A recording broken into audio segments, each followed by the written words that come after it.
Okay, so next up then we have our panel discussion. It will be hosted by Nigel McAlpine from Digital Catapult NI.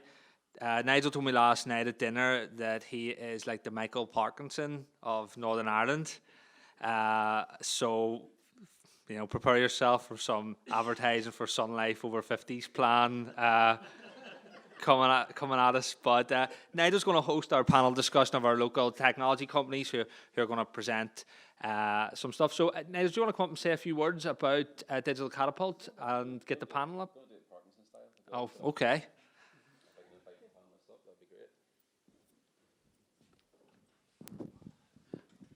Are we on? Hello. Great. Yeah, I can instantly regret that comment. I can be Michael Parkinson. I can be, whatever your daytime presenter is. You can put that body in this voice. I need to put on the glasses as well, like Parky, and get into the over 50 age. So good morning, everybody. I'm Nigel, as Paul introduced me. I'm the Immersive Tech Lead at Digital Catapult. And for those who don't know what Digital Catapult does or is, we are the UK's leading innovation agency, and we work with a range of sectors and sizes of companies to help grow the economy by showcasing the latest emerging technology. And as well as immersive technology, that includes artificial intelligence, sensor technology, and future networks. I'm not going to dwell too much on what Digital Catapult does, given the time we have. And please do come and talk to us if you're keen to know more. My colleague is here, Adam, in the audience. There he is. He's the Digital Catapult coordinator, so do speak to us if you want to know more. We can connect you into other catapults. There's lots of catapults, not just us in digital. There's connected places, there's satellite application catapults, and medicines catapults. That's a UK network. And one of Digital Catapult's remits is to connect academia with industry, which is why it's great to be part of this event today. Thank you for the invite, Paul. We also have an immersive lab, which is based in the Ormo Baths, and we have a similar kit to what Paul's team is building here. Whereas we focus on industry with a link to academia. I think you can see how QB's facility will offer a more dedicated long-term sandbox for academic R&D. So both of our facilities have a dedicated role to play, and with important overlaps from which everyone, I think, can benefit. Okay, so on the stage this morning, we have an artist, a software engineer, a sound designer, architect, and a neuroscientist. Some of those descriptions fall a long way short in a full description of their capabilities, but that's the point. The diverse backgrounds and specialisms, which is the point of this panel today, that offers the cross-section of disciplines and interests, and I think that's where the magic happens. So hopefully you'll take at least a little bit of inspiration from some of the panel discussions and use it as a means of thinking how you can use technology in its wider sense in your everyday roles and projects. So on with the show. If I can firstly ask the panel to give me a quick intro and give the audience a quick intro, who you are and what your current role is. And we've got mics between some, so do you want to start with David? Sorry, excuse me. Hello, I'm David Baxter. I'm a producer and audio lead at a local company called Boom Clap Play. We're a multidisciplinary studio working across animation, immersive technology, and audio. We work with a bunch of different clients, including BBC, local video game developers, and various tech startups. I take on a producer role at Boom Clap Play. I was also the co-founder, but I have a background in audio technology. I actually graduated from SARC in 2007, and I think I'm here because I recently completed a virtual reality short film. Short intro, David, short intro. Oh, sorry, it's too long. Yep. We'll get to the good stuff later. Hi, I'm Deepa Mann-Kler. So I run a health tech company called Neon, using immersive tech for health and well-being. I'm visiting professor in immersive futures with Ulster University. I'm an artist. I serve as a non-executive director, and I also do consultancy work in diversity and inclusion. That's very good. Concise. My name's Ralph Alwani. I'm director of a studio called Urban Scale Interventions. We're a design studio based in Belfast. Architecture by background, and essentially look at how we can improve the health and well-being in public space. My name's Esther McWilliams. I work at BrainWaveBank. It's a startup company, and we focus around collecting dry EEG that can be done in a repeatable way in the home. And also, so I work as part of the science team, and everyone in the science team has an academic background, and mainly psychology and neuroscience, and also neuroelectrics. And we also have a huge software team and analytics team that deal with the data generated from the EEG and behaviour as well. Thank you, Esther. Hi everyone, my name is Dr McNeice. I work for a company called Kainos. We are just actually headquartered just about half a mile down the road. Primarily we do software services. We work with people like banks and governments and hospitals. Coca-Cola, Netflix, EasyJet would be, for example, some of our customers. We're about 1,500 people. We're all over the world, but my role is Applied Innovation Lead, which really means that I try to find the technology that isn't quite working yet, is a little bit too expensive for use. We don't really know how to use it yet, and try and find kind of customers mad enough to take a punt with us to try and figure out how that works. And that's led me to work with some immersive technology recently over the last kind of 5 years. Okay, thank you very much for the intros, guys. Might as well start that end with you, Luke, since you're on the microphone there. Kind of, what role do you think that social science plays within immersive projects today? And maybe you can touch on the recent eye tracking project that you worked on at Kainos. Sure, yeah. I think one of the comments earlier was how it's incredibly easy to kind of get distracted by the novelty of toys, the technologies that are kind of emerging. And technologists in general are very guilty of this.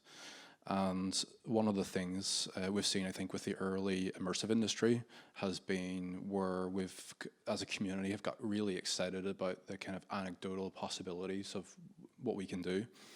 We've kind of neglected a more qualitative approach, and now in the last couple of years that's really starting to work. But I guess it would have been great, to almost as a community realize it much earlier, and to kind of put a commercial lens on it. I mean, what that really means is if I have an idea about something that I think I can, really improve someone's life, therapy, as an example, the social scientists are the ones that actually can give me my defensible IP. As in the sense of like somebody can look at my website and say, that's easy, I can do that. But if I'm already 2 PhDs in and, it's proved qualitatively, they can't touch me. And those things are, can't be beaten away. So eye tracking, recently, I've been really interested, so in general, I'm really interested. What attracts my attention is when something is really expensive, basically, and for some reason, it drops in cost by probably about a factor of 100 or 1,000. And I think if you look back at anything you can think of like that, really interesting things have happened as a consequence of that. Because it basically just puts controls or tools into many more people's hands, and we start experimenting more, and we figure out more things. So one of those things recently has been eye tracking, and we've had eye tracking for decades. It's been pretty bad relative to the quality that we have now. But recently what we've seen is, a 50 grand's worth of equipment, maybe even 5-6 years ago, come down to about £800. And what that's allowed us to do is start experimenting. So we had a customer, the Driver Vehicle Standards Agency. So they're the body in the UK that's responsible for MOTs, driving licenses, tests, basically anything to do with driving and drivers. And their mantra is to make safer cars, safer drivers. And one of the asks that they had for us very, very early was, could they take one of the kind of research tools that they have, which was this huge hydraulic car. All the windows were taken out for screens that they used to ask questions like, what if we change the hazard perception test in this particular way? Does it make people safer? And try and do some behavioral analysis. And they asked us, basically we use modern immersive tools to make that cheaper, and that led us basically to actually work with Digital Catapult that had the first commercially available, although it wasn't public at that time, eye tracking piece of hardware, and we thought it would be really interesting to start capturing that information. And we just started capturing information basically. And we built a kind of testing framework that was basically what the government uses to test us for the hazard perception test, and used a couple of really cutting edge machine learning, artificial intelligence tools, and basically asked it to figure out if there was any trends inside the eye tracking data. And after capturing hundreds of people, it started emerging that it was able to basically predict whether someone was going to pass or fail their theory test after watching their eyes for about 3 seconds. And that was really surprising. It certainly was much higher than I would have ever thought. And then what we then decided is, instead of just using it like the kind of features of the eye, like moving around or velocity or kind of the primal heat map kind of things, we decided to use another set of AI tools to actually get it to understand automatically what the person was looking at. So instead of, for example, labeling the thing manually, as we would do in a lot of our kind of behavioral studies, like that is a chair, that is a car, that is a person, we got the machine to do all that labeling itself. And we're currently working on that now, and it's super, super interesting, and actually has a lot of cross-domain applications. And I think eye tracking in general is a really, really valuable subject that is very ethically sensitive, is arguably quite dangerous in some cases, but also very valuable. Fantastic, thanks for that. Esther, do you want to talk a little bit about what this device can do, maybe linked to social sciences, in particular mental health? You discussed earlier on briefly about schizophrenia, and outside in the hall, the guys start talking already, which is the great sort of collaboration tool working, about how what you spotted in eye tracking, what you spotted in your work can maybe already be connected. I'll just show you what this looks like. It's a 16-channel dry EEG headset. So there's a little box on the back that collects all the data. So at the minute, it's very much a prototype device. But I'm going to grab your mic as well. Sorry, you do 3 things at once. But we have sticky sensors that go on here, and these stick onto the mastoid bone behind the ear. So as you can see, it is quite easy to use. You mightn't want to use it out and about, but we have had people use it in hotel lobbies when they're on holiday. We have amazing volunteers who take part in our research studies up to the age of 85. We've had not 85. Amazing folks take this equipment home, a tablet, a fitness tracking watch, and our headset, and they're quite happy to use it at home to play some games. The games are based on classic psychology experiments that produce brain responses that, if you average them out over hundreds of trials, you can see differences perhaps in someone who is at risk of developing an illness such as Alzheimer's, such as schizophrenia. We can also use it when we look at drug development. We can look at uptake of the drug and longer term effects of the drug on brain responses. So really what this tool is really for is for measuring brain responses in the home in a repeatable way over days, over weeks. And we hope that makes data collection of EEG easier to do in clinical trials, easier to do in academic research studies, a different kind of data. It's not so tightly controlled as it would be in a psychology lab. So we have to overcome that by we have a great team who work really hard on the analytics to extract the quality signal from the noise. And we also have games where we can collect lots of trials, lots of presentation of stimuli in a more user-friendly way. And with people taking part over sometimes up to 3 months, then we have a huge bank of data.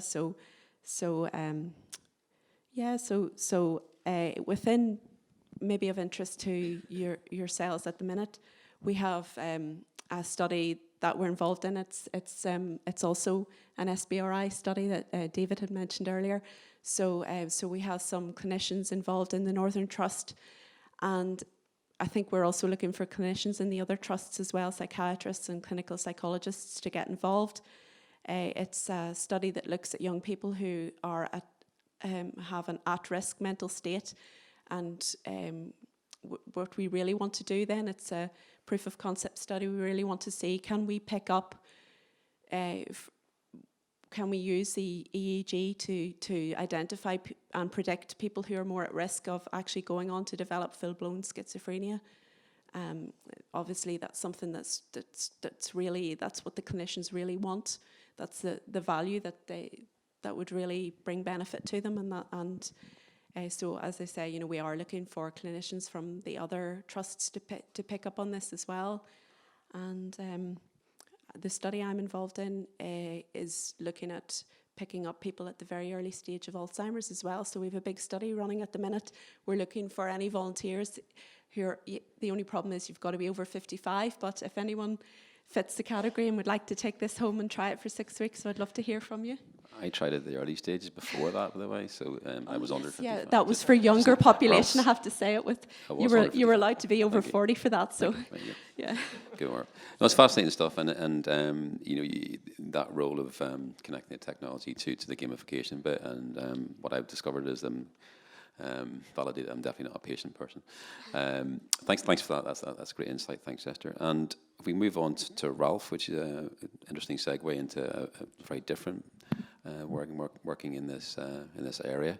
And Ralph, maybe if you can explain what urban scale interventions does, and then also maybe focus on the project in Derry, perhaps. Yeah, that sounds good. So basically we essentially focus on people-centered design. So before we ever put a design on a table from an architectural or public health perspective, we make sure we engage with stakeholders and people right on the ground, because the brief that we're usually set on is very different than we kind of end up at when we do that engagement. So me and Nigel crossed paths on a project that we're doing in Derry. And essentially we were brought in by the Public Health Agency, so we're working with various departments in Northern Ireland to look at changing the perception of the riverfront in Derry. Has anyone been to Derry, from Derry? Some hands. But essentially what we were looking at is changing that mindset. So one of the key issues to do with the river is an association with suicide behaviour.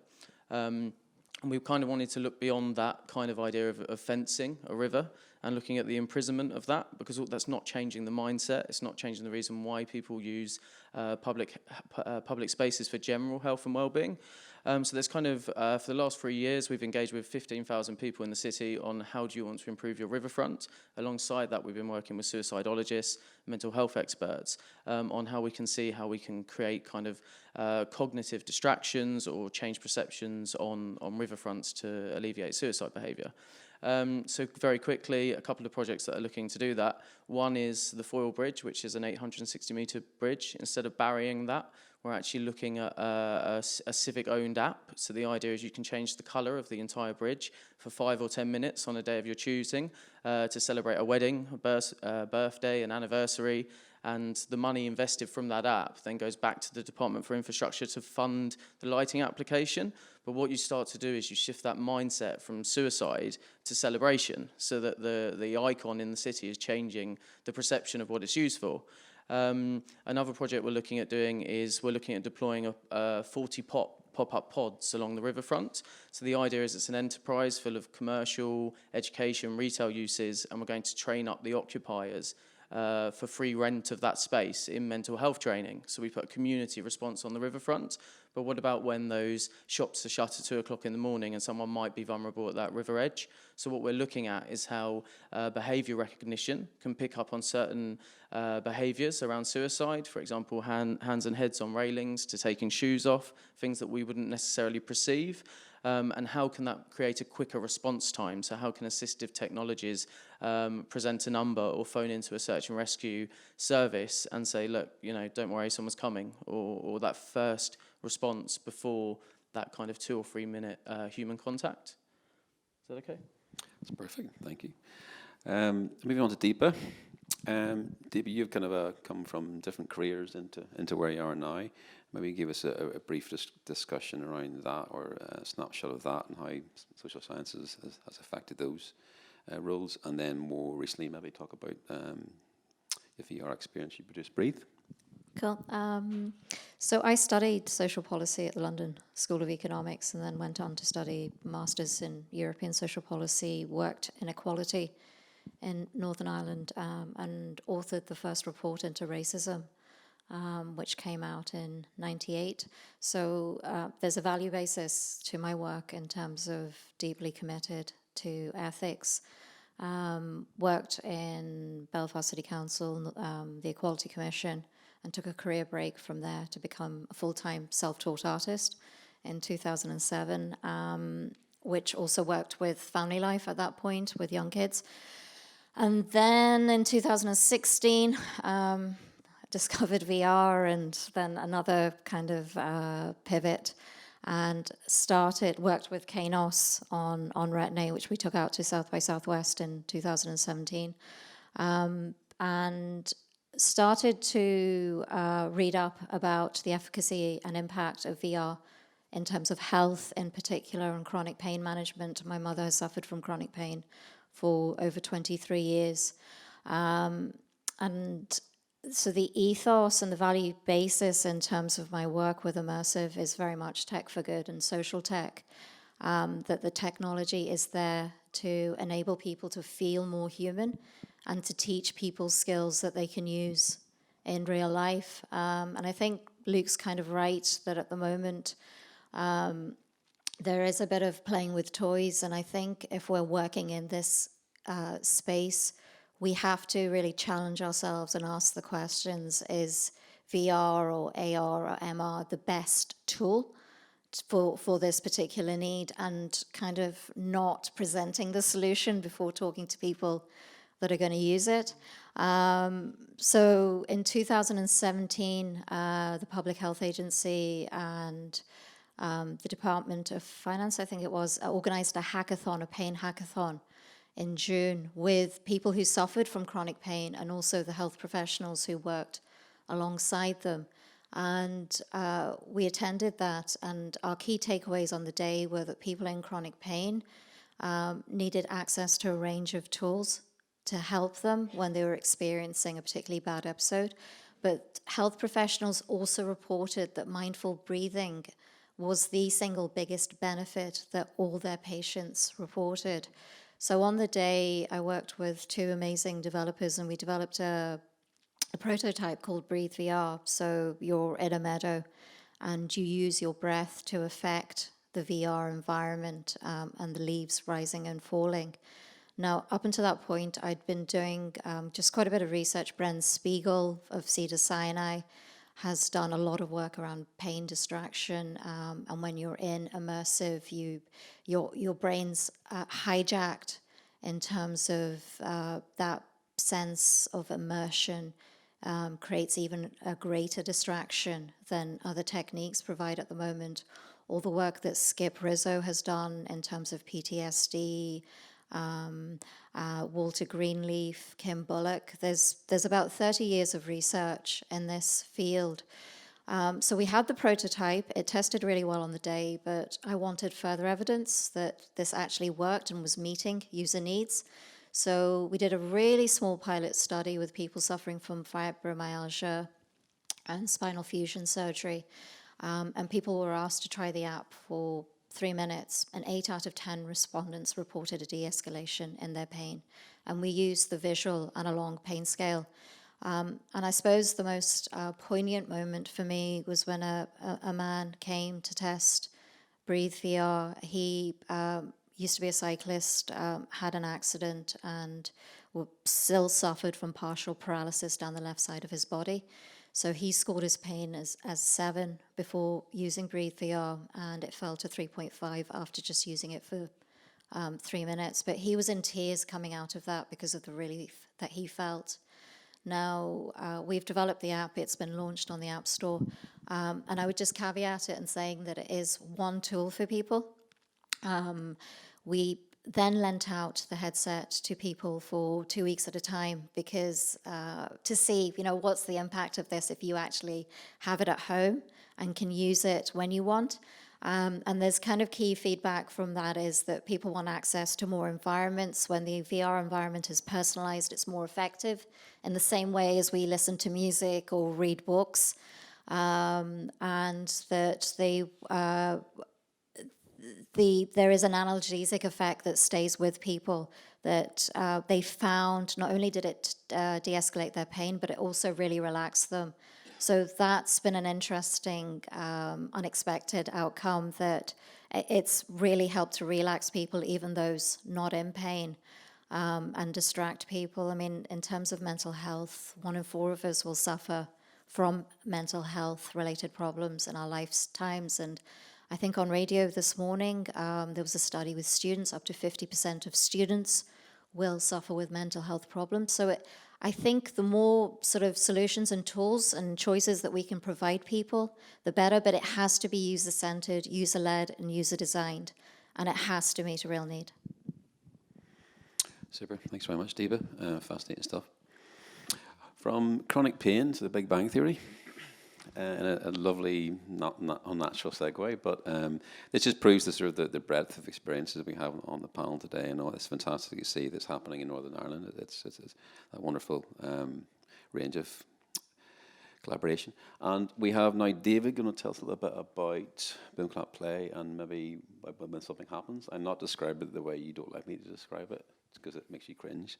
You can ask me later what that is, but tell the audience a little bit about how that came about. And it was one of Creative XR, which is a project which Digital Catapult runs nationally, and he'll be probably too humble to mention that Boom Clap Play got down from hundreds of applications down to 30, down to the last 5 across the whole UK. But not steal your thunder any further if you'd like to carry on. Thanks. So yeah, we developed a virtual reality short film built in Unity, a real-time application.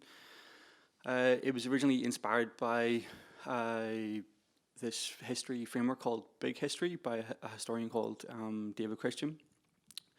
Myself and the other Boom Clap director, Andy, seen this TED talk that he did. It was like 15 minutes long, where he connected all the dots from the Big Bang right up to kind of like modern human life in a really kind of succinct timeline, and it kind of it blew our minds, and yeah, it kind of gave us quite an emotional response just thinking about the breadth of it.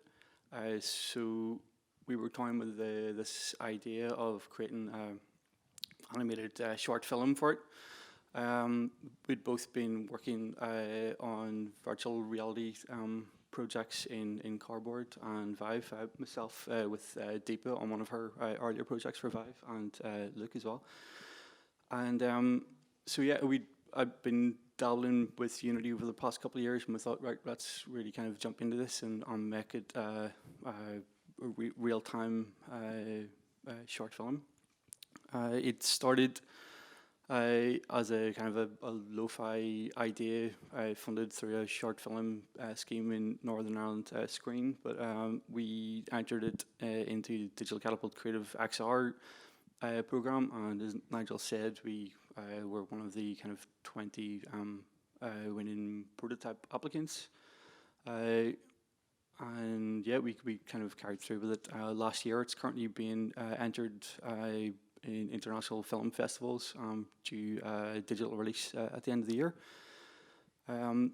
Just about the content itself, we commissioned a Leicester-based poet and spoken word artist called Boston Williams. We kind of worked closely with him writing the piece and recording the piece. It was scored by a Polish theatre and dance composer called Olga Wachowska. And we assembled a small team of tech people and artists in our studio. Yeah, I'm not sure if I have much more to say about it. Yeah, it's there on the side. I guess just kind of touching up on what the other guys were saying as well. I think it's a really exciting time with real-time application development with Unity and Unreal, and how all these new technologies are kind of accelerating. I don't think any of us really know what it's going to be like in 5 years' time. So yeah, yeah, I think it's an important time to do all this research and development, but we won't really know what the kind of the outcomes and the best use cases for any of this will be for a while. But yeah. Super, thank you. Yeah, a lot of these demos are available for you to try out rather than to talk about, which at times can be hard to explain what it does. But in the case of when something happens, it's taking really complex scientific theory into a VR virtual space and using a very sideways look at how that scientific technology and terminology is treated by a spoken word artist and beautifully sound designed and beautifully 360, a beautiful 360 environment takes you through the process of how the Big Bang Theory came about. Does that sound about right? Yep. Good man. So please thank our panel for today and coming and speaking to you today.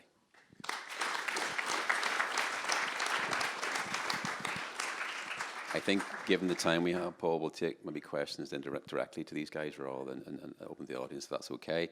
And please do try some of the VR experiences. Thanks very much.